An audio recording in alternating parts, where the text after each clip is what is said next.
Hello guys! Good afternoon! So yun na nga. Andito tayo ngayon sa Riverside Commonwealth, Quezon City. Alam mo guys, nandito kami kay tatay. Nakita nyo ba yan? Eto. Tabi. Eto. Sambong. Sambong. Gamot sa... Anong gamot sa sambong? Ito bayabas yan eh. Pwede itong gamot sa... acidic. Pag acidic ka, bayabas, maglaga kayo. Diba? Dahon ng bayabas.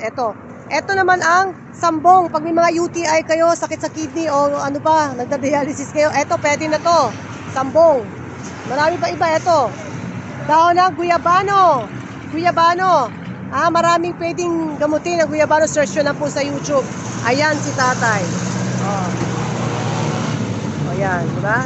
Alam nyo, sabihin natin, mga ganitong klaseng gamot. Ito yung mga herbal. Dito rin nagmumula ang mga gamot na binibili sa butika, guys.